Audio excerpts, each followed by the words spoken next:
Jasper Hill Winery from Australia and located in the eastern part of Australia, Victoria. And we have Mr. Ron Langdon who's going to tell us more about it. Mr. Ron, thank you for joining us. My pleasure. Hi, please tell us more about Jasper Hill Winery. Jasper Hill Winery. Well, we're a very small winery. We only make a few thousand cases each year, so that makes us small in the size stakes. We're located in the little town of Heathcote in central Victoria. So if you look at a map of Australia, we're in the bottom right-hand corner, about an hour north of Melbourne. Mhm. And our climate here today is very, very cold. I've just come in from the vineyard, hence my working clothes. We're pruning at the moment. It's bitterly cold out there. The wind is extremely cold. There's a chill factor in the wind. Temperature at the moment is probably about 7 degrees Celsius. Not snow on the ground, but still cold. Um, I came here with my wife and my two young daughters over 30 years ago, nearly 40 years ago, and planted a vineyard. I love the variety of grape Shiraz, Syrah as it's called in France, and so we planted a Shiraz vineyard, and now in 1 week's time we are releasing our 31st vintage. So we've been here for over 30 years. Um, I grow my own grapes, I make my own wine, I sell it, I talk to my customers personally, face to face. So we are a small business. Now, speaking about small businesses, what made you go into the wine business? What was the Drive. driving force Yeah. buying a vineyard in Australia at that time? Well, I didn't buy a vineyard. I bought some land and planted the vineyard. So we started from scratch. It's something you can do in Australia because Australia is the land of opportunity, even now in modern times. Um, we I grew up on a farm. I trained in science. Um, Professionally, I am a chemist and a food scientist.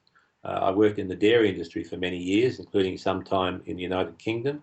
And when I came back, I had a young family, two young daughters, and I sort of came to the conclusion that I was probably never ever going to stay in a job long enough to earn a gold watch. In other words, I wanted to do something on my own, and the food scientist in me had allowed me to try great wines as I travelled around the world. And frankly, as a very young man, I suppose I considered myself as a bit of a smarty and decided I could do something better. So we started out. There's no other answer other than that. It's not. I can't say that as a young child I had this aim to do it. It's just sort of everything evolves in life. Why are you doing what you do at the moment? It's everything evolves, and that's the real answer. Yeah. Amazing. Now, I also heard that in your history, you also had some bushfires in your vineyard. Is that true? You've done some research, Robin. Yes, back in 1987, we had a serious bushfire go through our area. It was a very major fire. It The width of the fire, for example, was about 20 kilometres. The length of the fire was probably 50 kilometres, so it was a fairly major fire, and everything within that area was burnt. My vineyard was smack in the middle of that, and so we did lose our crop that year. Vines are very, very hardy, we found out afterwards, and so yes, some vines were killed, but happily most of them survived, and so therefore we uh, we we didn't make a wine in that year, and we didn't make a wine the following year. But soon after, we were back in business again. Yeah. In that year, we had no grapes. Fortunately, I had some friends in the industry, and they suggested that to stay in business, I needed to have some wine, and so many of them sold me some grapes of their own, and I made a wine, and I designated it Friends Shiraz Oh, uh, it, to to to explain exactly where the grapes came from. They came from my friends. Yeah. So in 1987, we had Friends Shiraz. Still wow. drinking. Oh, yeah. And so, do you still have any more of that vintage? I have in my cellar. I have a small collection, a museum collection of everything that I have ever made. For example, last year, uh, when it was my 30th anniversary, I had one of Australia's foremost wine critics, James Halliday, come to the cellar, and another one of Australia's foremost wine critics, Andrew Kayar from the Langton's wine auction system. Both came to my house and we tried the wines from 30 vintages. So with say 4 or 5 different wines, there are over 120 wines on the table at one stage. Yes. So yes, in short, we do. We have some of those in our cellar still. Of course, the older ones are becoming more rare as I deplete my own stock in my own cellar, and as others out in the wider world drink their own wines. Yeah, they are becoming rarer. Yes. Wow. So, viewers, please do drop by at the Jasper Hill Winery, and if you're looking for some investment, that might be you might able to ask our friend Right. uh, Right. Ron for some advice, Yes. and you never know, Uh, you might get your money's worth. Well, advice is free. When you do come to visit our cellar, I'm there. Happily, I can also say I'm there with my daughter. My daughter Emily is with me. She has been with me for over 10 years now, making wine alongside me. So the pair of us actually now are the winemakers. Mhm. Um, and if you do visit the cellar, we're not open all the time because we're so small. We sell out of wine. Um, and so we're closed often. But if you are in the area, by all means, look up our telephone number, give us a call, and you'll speak to myself or Emily Mhm. No personally. problem. And we love It, and we love to answer, we love to talk about wine, and we love to answer questions. The thing and about wine is it's a very sometimes it can be intimidating to some people that are new to wine, and I understand that intimidation, and so we try and overcome that by being as simple as possible in our explanations. In other words, we don't try and make it too difficult to understand. Mhm. It's a Now, beverage to help. It's a beverage to help the food go down well amazing. and Now, make you feel. yes, but is Emily going to be your successor for your Well, she already is. Yeah, she's, as I say, she's been with us for over 10 years, and I intend to be around for a long time. Um, I I am of retiring age, but I don't wish to retire. I love what I do, and Emily is happy to have me here. So I'll keep going until I can't do it anymore. But in the meantime, Emily is very well trained to continue on it. There are techniques that every winemaker uses. They're not fancy techniques. The idea is to keep it as simple as possible. Mhm. And so Emily understands that. Yeah, if you understand food, you understand flavors are very fragile, and so the aim is to try and, in the processing of the grape into wine, the aim is to be as simple as possible to maximize the flavors from the grape into the wine. I don't create flavor, nature creates flavor. And so if you are a great chef, you understand that too much cooking destroys those great flavors. If you're a great chef, you start with the best ingredients you can buy freshly at the market that day, and you prepare it simply with as least fuss as possible. Same thing happens to wine. If you put um, a lot of effort into doing it simply and keeping the process as simple as possible, you end up with a better product. And so Emily understands that. And the good news is I now have 2 grandchildren. So there may be a third successor there, somewhere in the wings in a long time. Amazing. I like that. So, So it is a family business, yes. and so, what will be your best vintage by far you have produced? Will it be the Friends vintage, or is it the earlier Uh, years? I'm not evading the question, Robin. It's very difficult to explain a single best vintage. Um, every year, the wine is a representation of the season that the grapes grew in, and a representation of the vineyard, the place in which it grew. I am a very strong proponent of the expression of terroir in my wine. Terroir is that French word that has no direct English equivalent, but it basically means the place. the environment, the place, particularly the soil and the climate. And so every year, my wines are a reflection of that vineyard in that time. And so uh, to pick out a single one is too difficult. I have two vineyards. I'm known for making two Shiraz wines, and the two vineyards have been named after my daughters, Emily's paddock and George's paddock. You understand what a paddock is? A paddock is a field in Australian uh, idiom. It's a field. It can be a large field. It can be many square kilometres, but in my case, it's a small vineyard. And so each of those two vineyards are only 1 kilometre apart, and they are the same age, and they've got the same people growing it and making it using the same techniques. Yet the wines are very different because the place is different. And so yeah, to single out one or other of my wines, I love both of my daughters. I love both of my paddock wines, and to single out a single year is just too difficult. I could be glib and say the current vintage is the best one, but I couldn't say that. The current vintage is very good.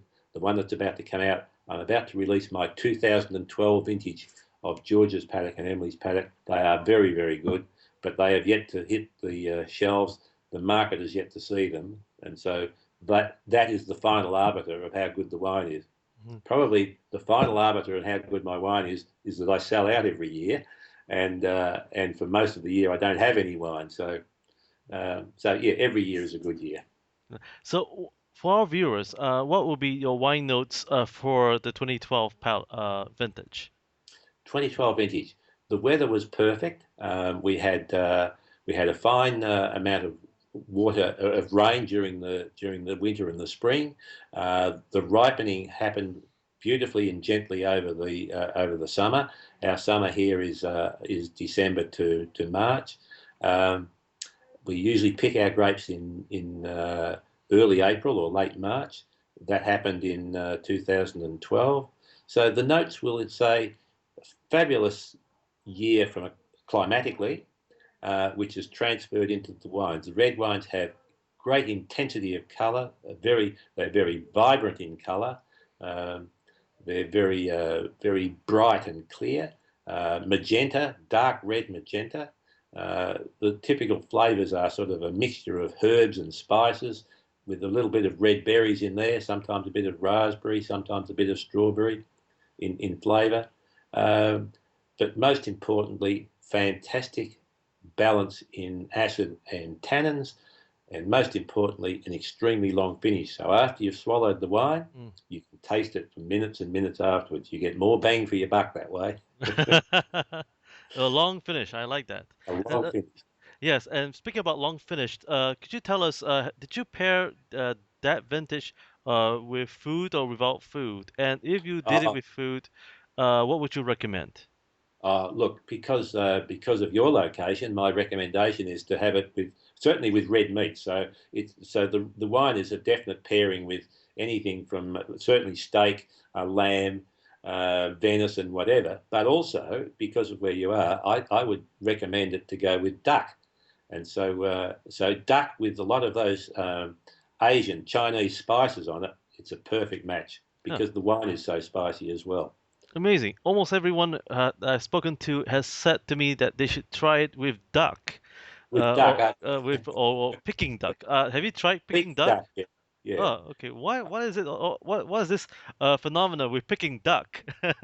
Well, Peking duck has a lot of complex spice flavors as well as the flavor of the meat itself. And so when you put them all into combination, if you have a very highly and complex flavored wine, it goes with a highly flavored and complex food, and that's where Peking duck comes in. Yeah. Amazing. So, folks, if you do come by to Singapore, Yeah, so get hold of Peking duck. Yeah, so the wines I would have it with are not only my wines from the Shiraz grape, but from a Cabernet grape, and in particular a Pinot Noir grape. I don't grow those two; I only do Shiraz. But no, I'd say it's a good match for Peking duck. Yeah. Amazing. Now, about uh, the the winery itself, I have a question from one of our viewers, and that is from Singapore. We have a lot of ambitious Singaporeans who want to know uh, this, and that is, dear Ron, could you give us an advice about buying land to plant vineyards? Now, how did you do it? How did you know that the soil is right in those days? Very good question. I'm regarded as one of the pioneers of this district. In other words, there were grapes grown in Heathcote over 100 years ago when there was a gold rush here, and many migrants came from other countries to come to Heathcote to dig for gold. The gold eventually ran out very quickly, and so the remaining people turned to a little bit of farming, but there was no continuity in grape growing. If I was to go to, for example, Burgundy or the Rhone Valley or Alsace in France, for example, I would, because of their continuous history, you would know where the better soils are from the wines that you can buy from them.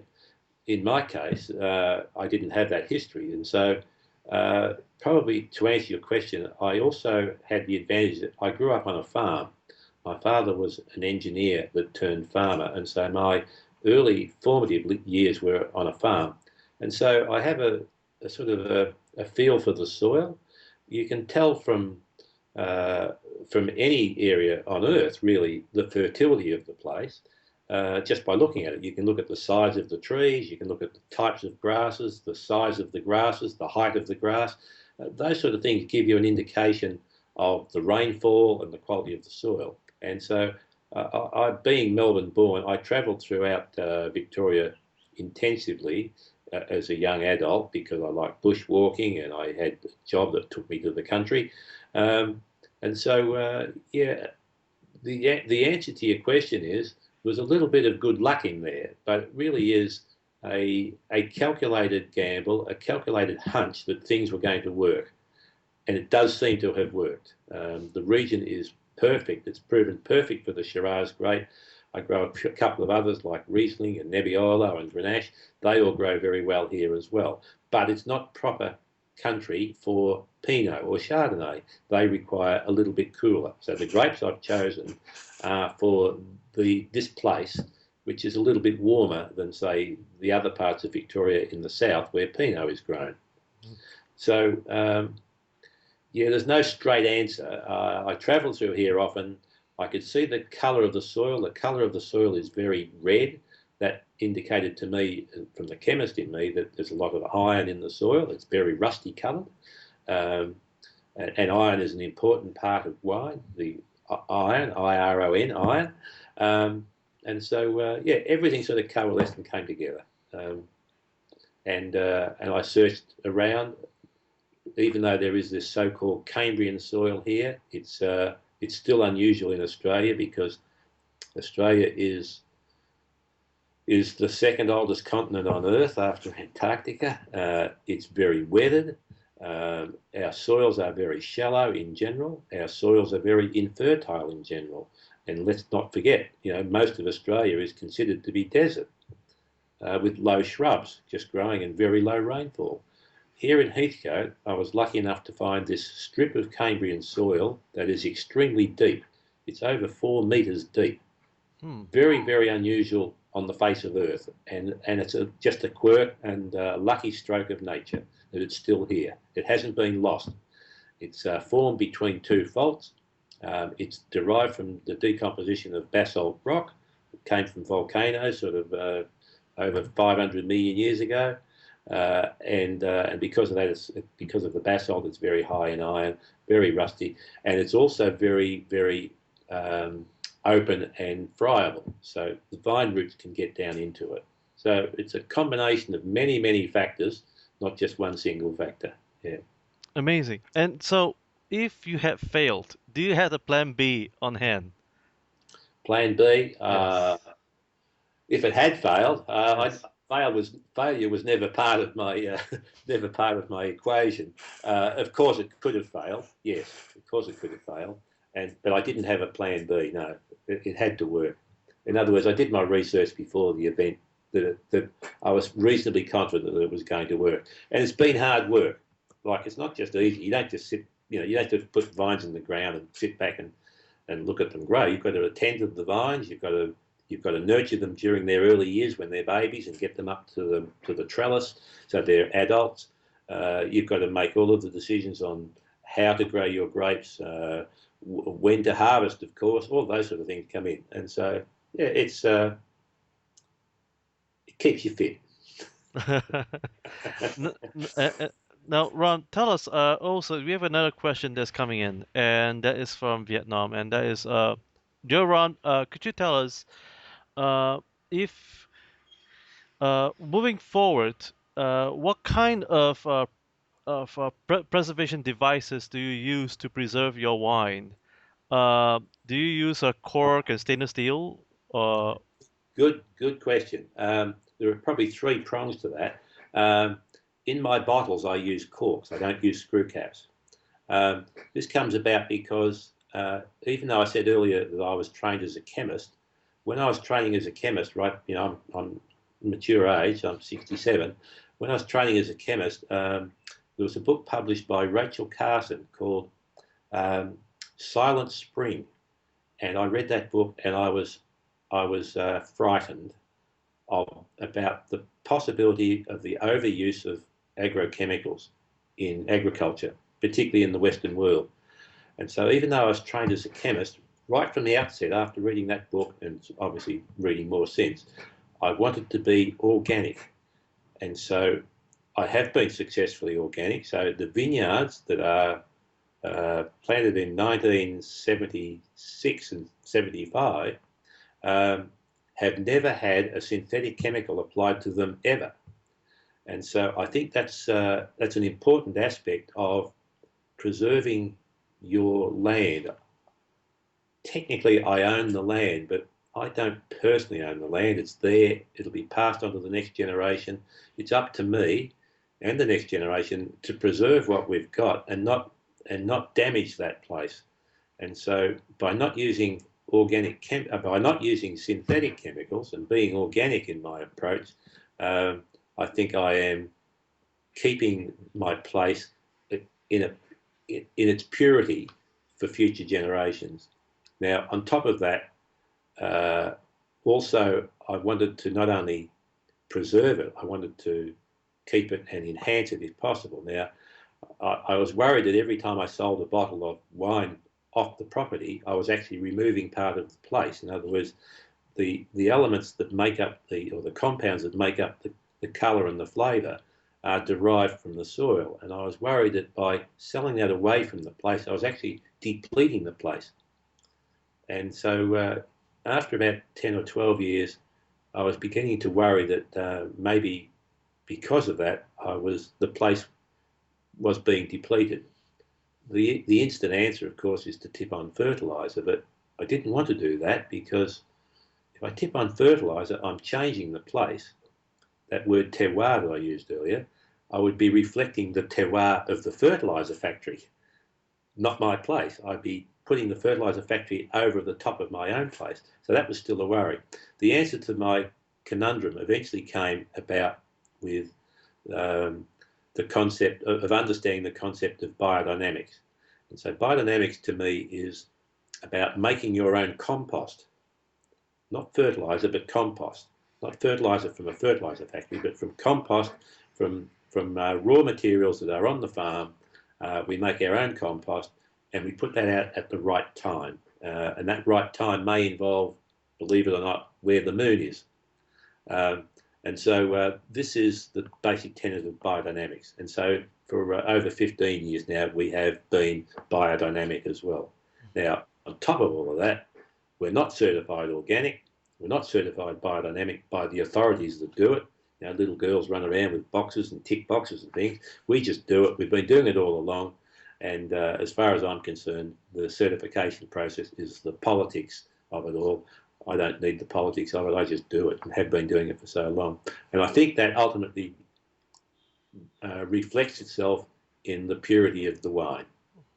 In other words, I'm not saying that if another winery uses herbicides, that herbicide is in the wine. No, I'm not saying that. But I still think that by not using any chemicals, you do respect the purity of the place. Mhm.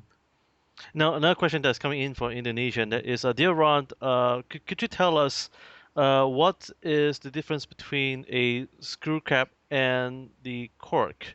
Cool. Okay. Yes. Yes. Sorry, I didn't mean to confuse, but um, with a cork, it's basically a glass bottle with a piece of cork, which is a cut piece of bark from a tree that's grown in Portugal, an oak tree that has a very thick corky bark, and that's inserted into the neck of the bottle. Here, I can show you. Here we go. Under this capsule is a cork. No, that's good. I can't get it off. But in here is a cork. And so you need a corkscrew to open it. Mhm. Corkscrew. A screw cap, because of corks because they are natural, they come from a tree.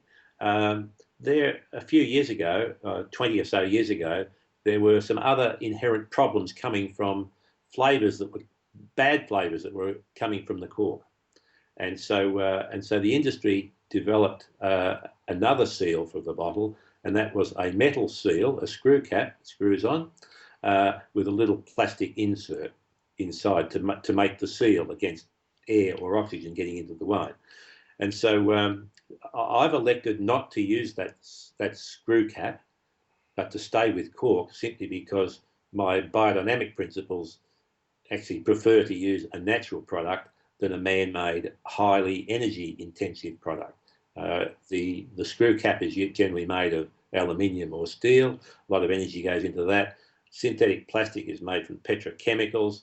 A lot of energy goes into that. Putting the two together, another lot of energy goes into that. I would rather use a piece of bark from a tree. Yeah. It's just a philosophical decision, yeah. But I don't like cork taint, the taint that comes from bad corks, and I try and overcome that by buying the best corks you can. And so the corks in my bottles are the highest grade you can buy, and very long as well. So, but they are expensive. Yeah. Mhm.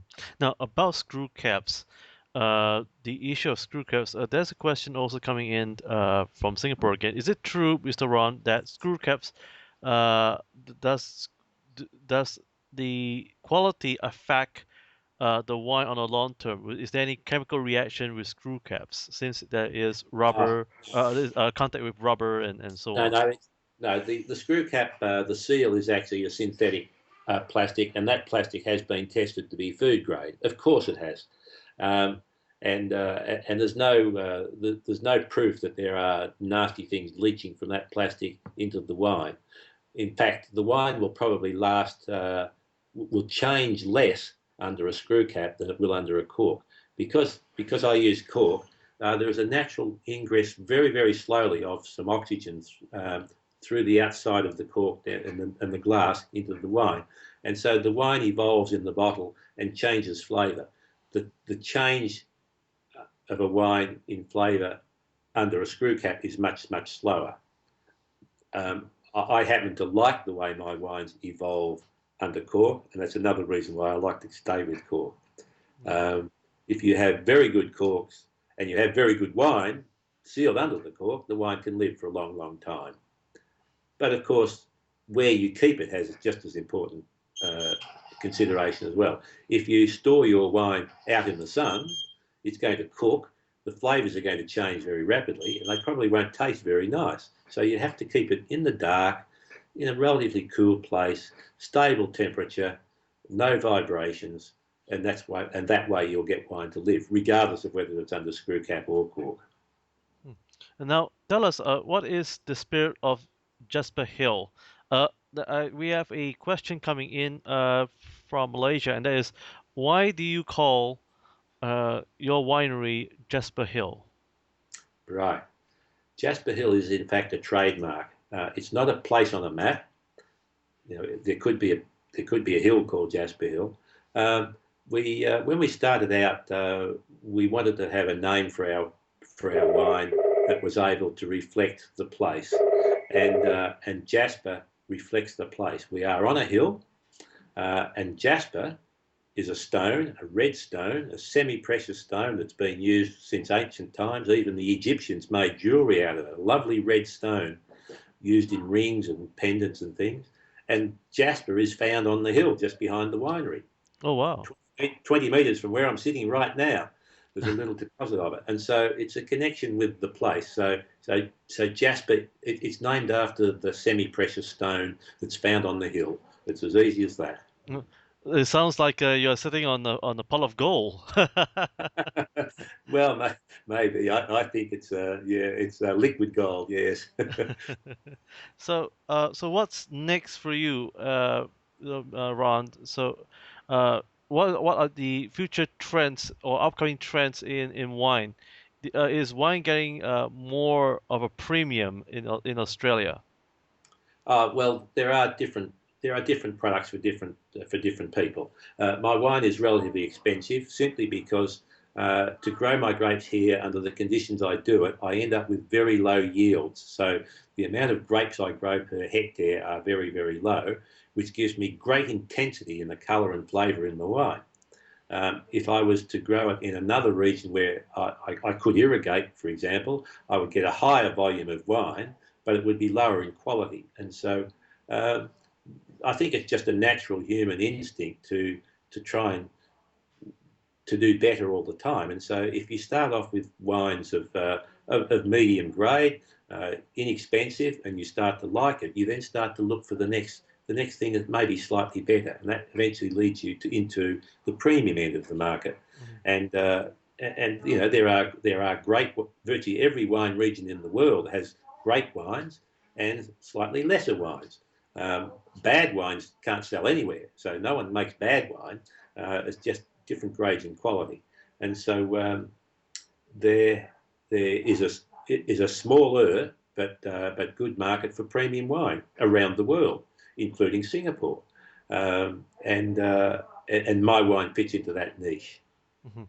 And so, do you have any plans to build any blends, surprising Uh, blends? Good question. No, my plans are to stay the way I am. In other words, uh, I can quote the first line from my recently written newsletter. I publish a newsletter once a year and send it to my mail list customers. And the first line, it may not be verbatim, but it goes something like this. Uh, in these times of high technology and rapid change, isn't it good that some things don't change?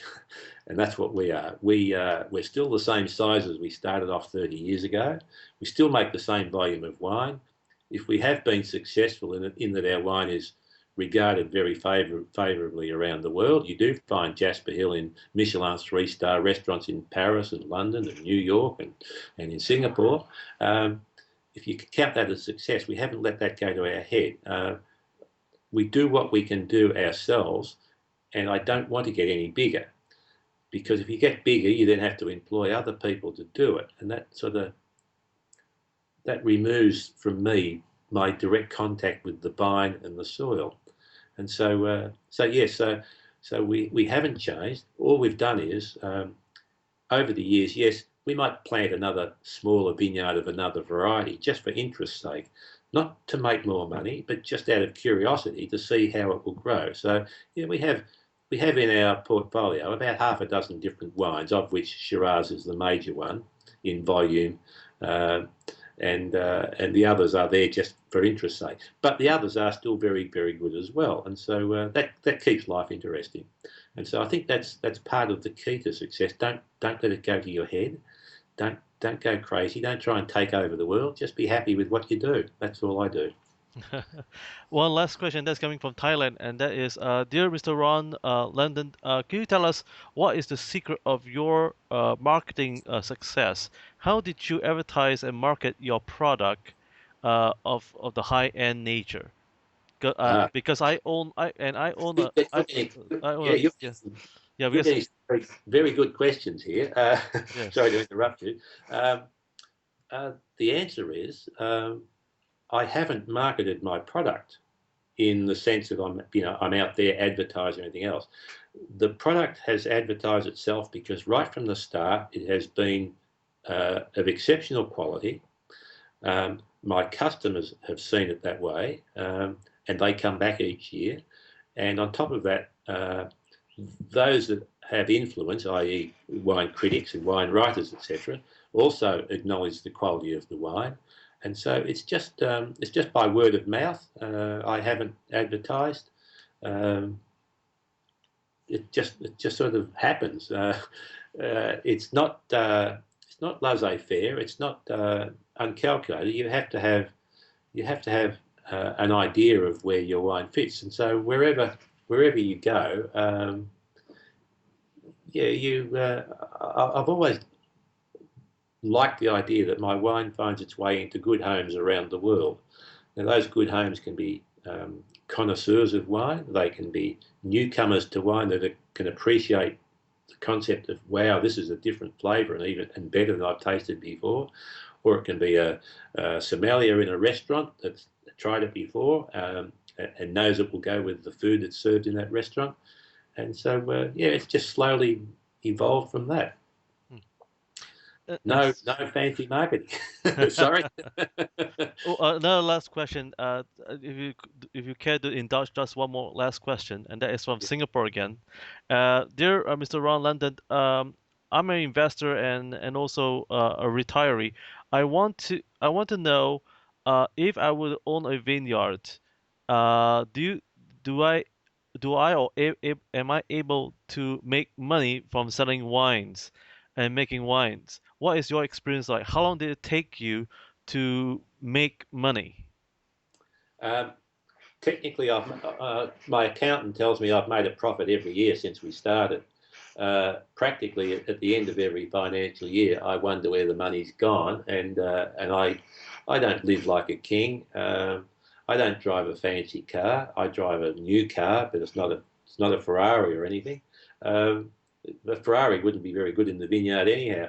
And so there is another adage that's known within the wine industry, and that is to become a millionaire in the wine industry, you must start off as a multi-millionaire.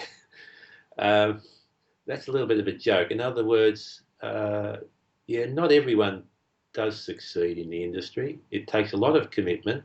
It does. It does take a lot of knowledge because I'm not trying to say that I'm very smart, but you have to be good at most things. In other words, I have to be good at growing grapes. I have to be good at the science and art, particularly the art of making wine. I have to be good at business. So I have to be good at knowing how a business operates and know how to read a profit and loss statement and how to read a balance sheet.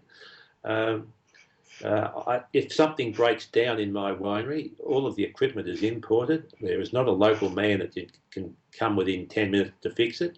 I have to be able to fix it myself. So you have to be a plumber and an electrician and an engineer. You have to be able to drive a tractor. You have to have a good back. What I'm trying to say is you've got to have many, many skills, and sometimes you may determine that the returns from the use of all those skills is not all that great. Um, my my my aim in life is not to be a millionaire.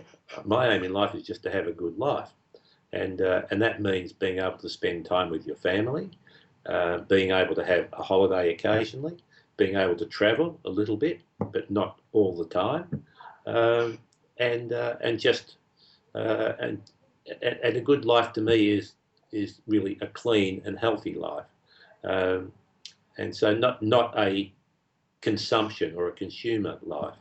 Of course, we do need to keep warm in our house, and we need to keep dry in our house when it's raining outside. And so, but I don't need a very large house. I only just need a small one for me and my wife. Now that my children have left home. So, so to get back to the question, it depends. Uh, But how about the time from the time that at, you at the moment, bought the so, land yeah, and to the time that you have have an income. bottled your wines and have an income? How long did that take? Probably took about 8 or 9 years. 8 to 9 Uh, years. Okay. yes, in other words, I had to live off my capital for that length of time, and yes, that was pretty tough going. We didn't travel then, and we didn't, you know, we just lived very very simply in those times. If you if you buy land and you plant a vineyard and you treat it intensively, particularly if you irrigate it, um, you can have a crop in 3 years, but I think that's detrimental to the long life of the vineyard. In other words, it's a bit like bottle feeding a baby for too long. You end up with a very big fat baby that's not really healthy. Um, my attitude is that if you need to irrigate, you are in the wrong place, simply because every member of the plant kingdom evolved without man tipping water onto it. So the rose bush in China, the oak tree in Europe, the grapevine in Europe, the gums trees here, all evolved without man's interference. And so if I've made this radical decision to bring a European plant to Australia, not native to Australia, and I'm trying to emulate the conditions under which it evolved, if I need to irrigate, I haven't chosen the right place. And so that's very simple logic. A lot of people don't apply that logic to what they do in life. They look for the hard or more difficult answers.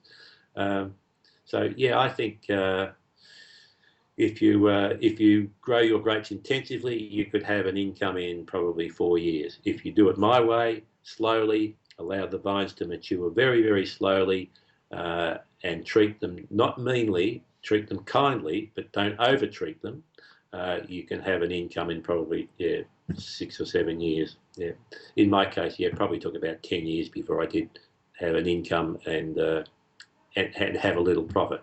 And profit's not a bad thing in the industry, because if I don't have a profit, I can't afford to buy brand new barrels to make good wine. You have to put back into it. I can't afford to have someone help me make my compost. So yeah, I do need to make a profit, apart from being able to live off it. Yeah. Now, what kind of barrels do you prefer to use? I use small barriques, 225 litre barrels, all made in France, Well, from French oak.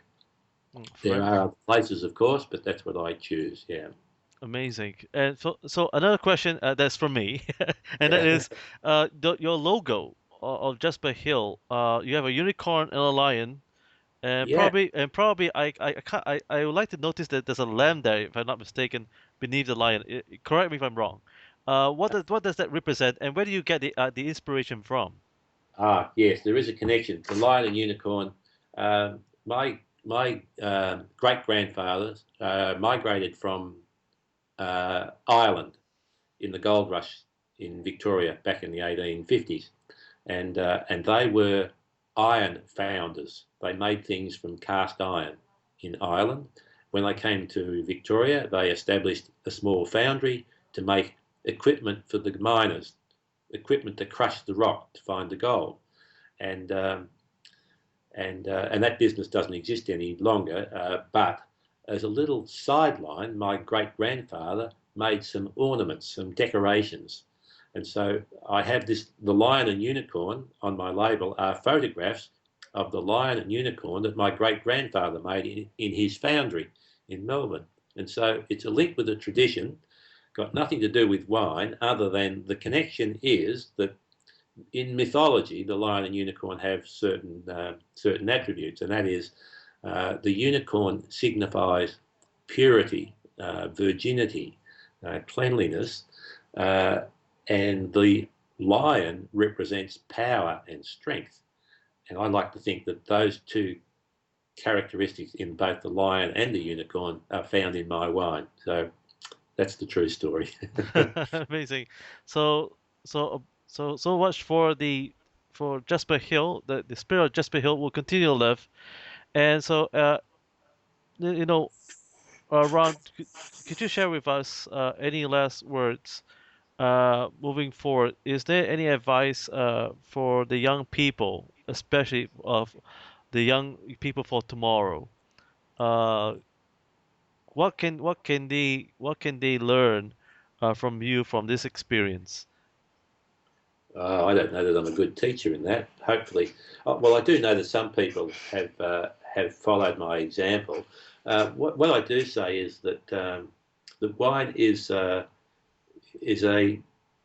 beautiful beverage that's been known since the start of mankind.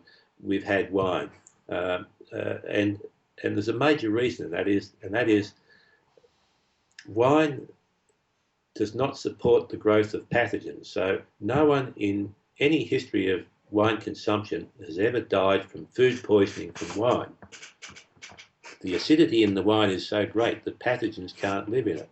And so the nobility of ancient cultures understood that. And so it was safer to drink wine from the grape because of the alcohol that comes from the grape sugar. It was safer to drink wine than it was to drink water from the well, because water from the well you could catch cholera or typhoid or other waterborne diseases and you could die.